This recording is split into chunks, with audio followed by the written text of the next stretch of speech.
Hi, this video is about Microsoft Loop and what you can do with it and how to configure it. If you like this video, please give it a like and subscribe to my channel and share this content with as many people as you know. Let's go into the demo directly, or at least show you what Microsoft Loop is. Microsoft Loop is a new component, at least it's already there for a longer time, but it's in preview and it will be released early 2024, but you can make use of it now, and it's really important to know some details about this. So when you go to microsoftloop.microsoft.com, then you see this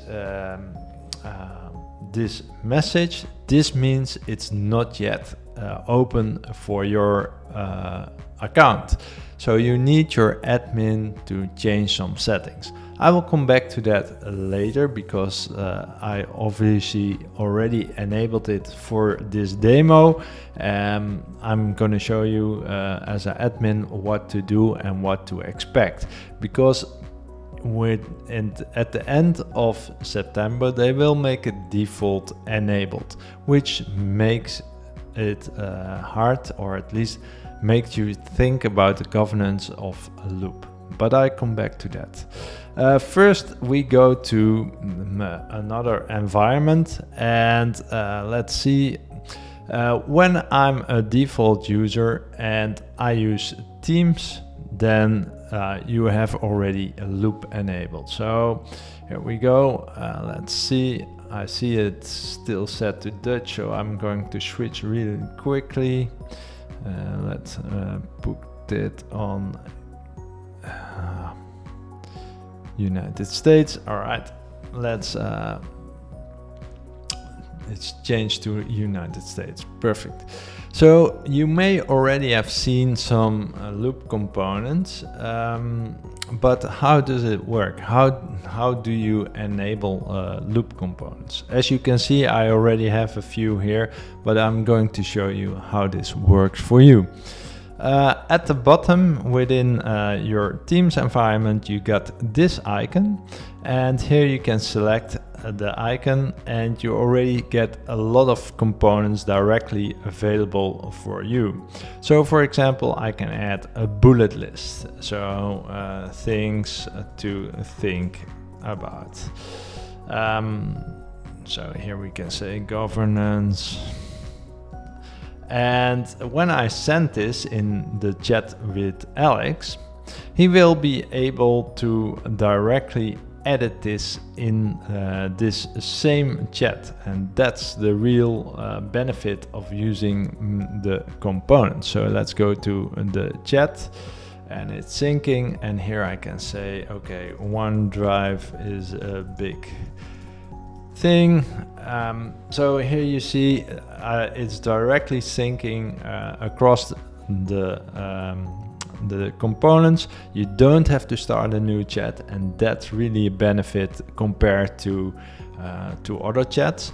But we can also just add new things, like I want a voting table. Are we going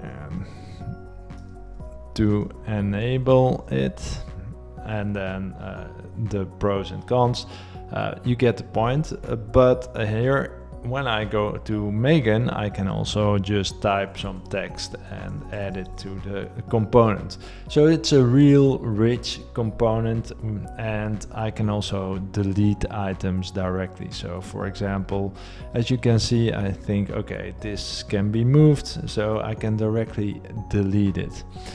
This is really a big benefit. You don't have to go into chats and say, oh, I didn't mean that. You just edit the component. Now, I'm just going to make this a little bit bigger.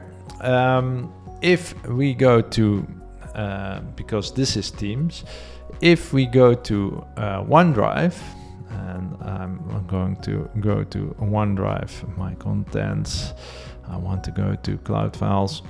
I still think this is hard sometimes, so I go to my files, and where are those loop components saved? Because all loop components are saved within your OneDrive, but there are several different ways. And when you enable the loop workspace, which I'm going to show you later, then it's saved in SharePoint. But first, let's take a look here. So the Teams components are saved in Microsoft Teams chat files. So here you see that I've got several, and this one we just added to the environment. Now we can also go to outlook.office.com, and here we can start a new email, let's say to Alex, because he's my demo. And if I go here, we have a new icon here that's called also loop, and here we can select which parts we want to do. So this will enable you to have the similar experience as in Teams. When I send this, Alex will be able to edit it also within his environment. So here we have the loop component, and Alex can directly add a question. So here we go back at the email of Megan. If I go back to my files in Outlook or in OneDrive, sorry, we can go to attachments, and in the attachments we will find the attachments we just sent. So about a minute ago I sent this loop component. By the way, all your attachments are saved within this attachments library or folder, and that's good to know, because we want to send links instead of files, because links are way lighter to send, but this is something you need to be aware of. So that's saved within attachments. So there are several different ways to save components. Now that we have done that, we also have another option to use components, and let's go here to a Word document, and I already added here a loop component, but that doesn't matter. If we go to insert, you will have the possibility to add loop components. So here we can select again the list and add the component, and it works the same way. But where is this saved? Well, this is saved in the Word loop files. So here you see that it's saved there directly and it's shared. So this is something you need to be aware of, and this needs good governance. So especially if you are in the IT side, be aware of all those folders. Then there's one thing I want to show you and point out to you, because here we have our demo loop, and what happens is I want to share it with the SharePoint side and I don't want it on my OneDrive. So I'm going to move this component, and I'm going to move it to sales and marketing, and I'm just going to move it. I even have the same sharing setting, so they should be able to have it enabled.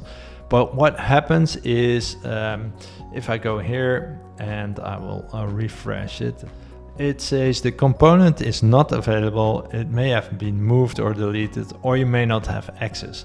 And that's not true, because you have access, but the reference is changed and Outlook doesn't know that. So that's why you get this error, and you need to be aware of it as a user, that you don't move these components to a different place, else this link will no longer work. It goes the same for Teams and Word. So that's something that's really important to know. What I want to show you next is Well, we also got this loop workspace, and this is really nice, but you need to enable it. And as I told you, within the message center, it says that they are going to enable it by default and late September, and will continue into early 2024. You need these licenses, so that's pretty interesting. Yeah, so be aware of this. But if you want to enable it now, which we want to show, or at least I want to show you how to do this, you can go to settings, organization settings, and here you have the loop Microsoft Loop preview, which is enabled. In this case, I enabled it for the whole organization. I wouldn't do that directly. I would go into a pilot phase and then enable it for everybody if it works for you. But this will be default enabled for early September. So what can you do? Well, you can also make a policy for it. So here you go to the message, how to enable it, the requirements. I'm going to scroll down to here. You go to config.office.com, you sign in here, and here you can create an office policy. And we are going to create one, and we're going to call it a loop pilot. And it's for our pilot, so next. Here we are going to say which users are going to be enabled. I'm going to do all employees, of course. Make a security group that is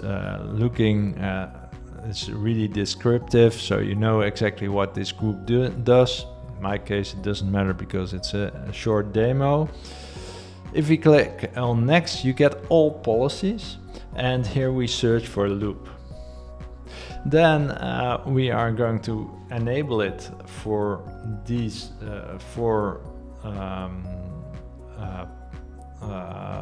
policy settings. Let's do this. Enabled.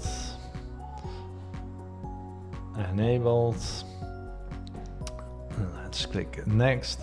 Now we can review it, and if we are agree on what we see, then we can create this policy. And now we only have like a few members that have the pilot for loop enabled, so you can test what it does when you move things with Outlook, etc., etc. As I already mentioned a few times, governance is key in this. Well, this is what I wanted to show you, and I'm curious if you are going to use it, if you are already using it, and please leave a comment below to let me know what you are doing. And if you want to see my last video, you can click here. If you want to subscribe, you can click in the middle. And if you want to see your best video comparing, you can click here. So see you next time. Don't forget to like and subscribe to my channel, and thanks for watching. Bye bye.